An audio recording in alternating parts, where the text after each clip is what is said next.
ఇవాళ నేను అడిగితే కాదనకుండా ₹1,00,00,000 80 లక్షల పైన సీఎం రిలీఫ్ ఫండ్ ఇచ్చారు. ఎవరిని అడగకుండానే ఇచ్చారు.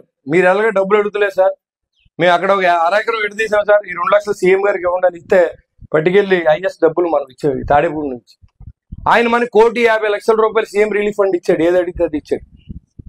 ఇవాళ సీఎం రిలీఫ్ ఫండ్ ఇచ్చినా, ఇవాళ డెవలప్మెంట్ చేసినా ప్రజల సహకారాన్ని, ప్రజల భాగస్వామ్యం చేయడం నాకు తెలుసు కాబట్టి నేను దాన్ని ప్రయత్నం చేసి సక్సెస్ అయ్యాను నేను అనుకుంటున్నాను.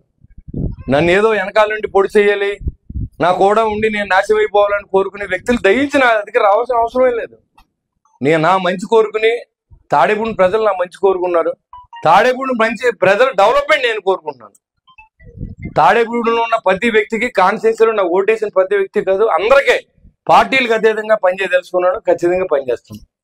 వాళ్ళే సిగ్గుపడుతూ ఉన్నారు. ఇవాళ ఇలాంటి మనిషిని ఓడించాలని చూసాం. ఇతను సొంత డబ్బులు పాటు చేసుకున్నాడు, సొంత ఆస్తి పాటు చేసుకున్నాడు అనే విధంగా నేనుంటే, నేను ఎప్పుడు చచ్చిపోతానో బై ఎలక్షన్ వద్దామని చూస్తే దాంట్లో అర్థమే ఉంటుంది. ఊరు నష్టపోద్ది.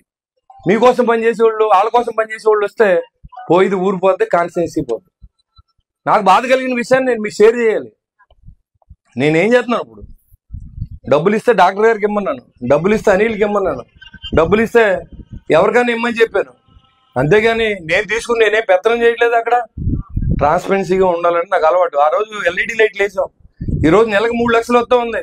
ఎందుకు అడిగాను అందరినీ? నేను నా కోసం అడిగానా?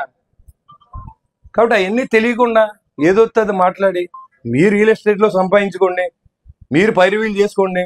మీరు అధికారులు మాత్రం బెదిరిస్తే సహించలేదు. నేను చెప్తున్నాను, అధికారులు రాష్ట్రం అంతా ఏ పందాలో జరుగుతుంది, ఇక్కడ కూడా అదే పందాలో జరుగుతుంది. అంతేగాని తాడేపూడి వేరేం కాదు.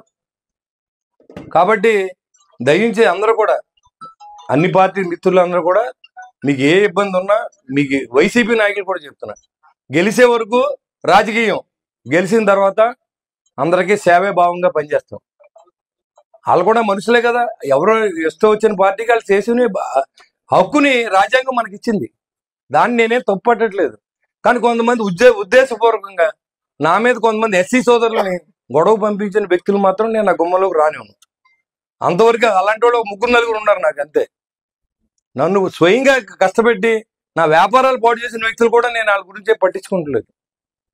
అది నాకు వాళ్ళకు ఉన్నది రాజకీయ వైరం ఉంటే అది అలా చూసుకుంటాం, అది ఇబ్బంది లేదు. ప్రజలను ఇబ్బంది పెట్టే ఉద్దేశం లేదు. ఏ పార్టీ అయినా సామాన్యుడికి నా తలుపులు ఎప్పుడు తెరిచే ఉంటాయి. మీకు ఏ ఇబ్బంది ఉన్నా నేను పనిచేయడానికి సిద్ధంగా ఉన్నాను. నేను ఎవరిని సాధించాలని అనుకుంటలేదు. ఎందుకంటే సాధించడానికి నేను ఎవరిని, నా ఒంట్లో శరీరంలో ఉన్న భాగాలే నా మాట వినవు. టాబ్లెట్ అయిపోతే నా మాట వినాలని ఎందుకు అనుకుంటాను నేను? మీరు అందరూ కలిసి రండి. తాతాజీ గారు వచ్చారు, ఆయన్ని ఎదురు పెడతాం. బాబ్జీ గారు వచ్చారు, ఆయన ఎదురు పెడతాం. శ్రీధర్ గారు వస్తే ఆయన ఎదురు పెడతాం, పెద్ద పెట్టేస్తాం. అంతేగాని కమిషనర్ దగ్గరికి మీ ఇంటికి పంపించి నేను లేకుండా మున్సిపల్ అధికారులు తీసుకెళ్లి ఇంటికాడ రివ్యూ మీటింగ్ పెట్టొచ్చా?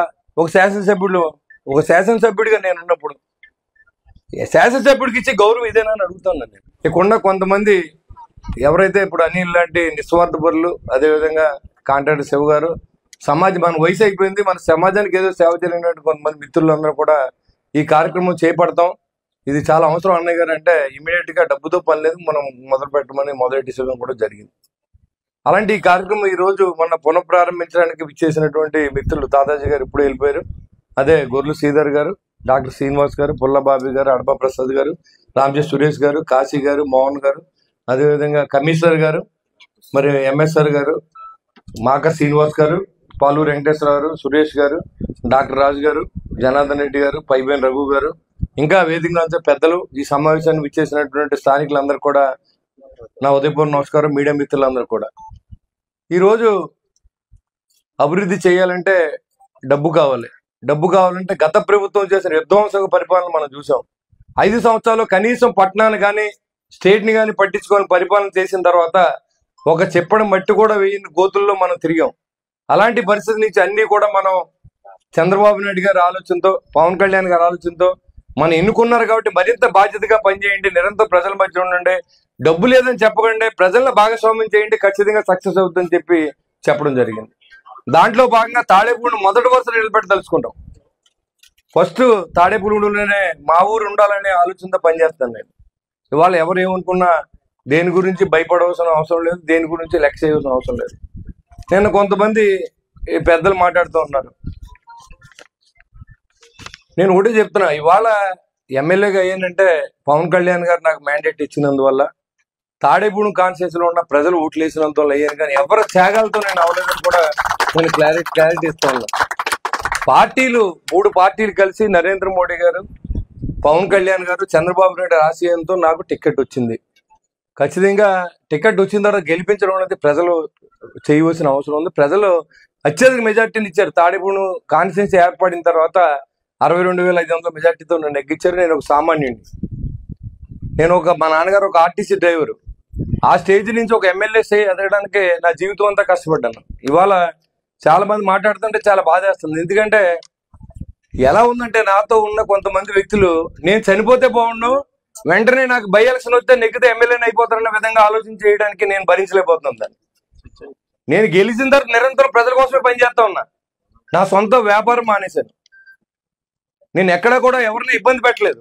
ఇటు తెలుగుదేశం మిత్రులు కానీ, అటు జనసేన కానీ, అటు బీజేపీ కానీ. నేను ఎన్డీఏ ఎమ్మెల్యే, నేను ఏ పార్టీకి సంబంధించిన వ్యక్తిని కాదు. ఇన్ని జరుగుతూ ఉంటే ఓ పక్కన అధికారుల్ని సమన్వయంతో పనిచేయించాలి అంటే, ఓ పక్కన అధికారులను బెదిరిస్తారు.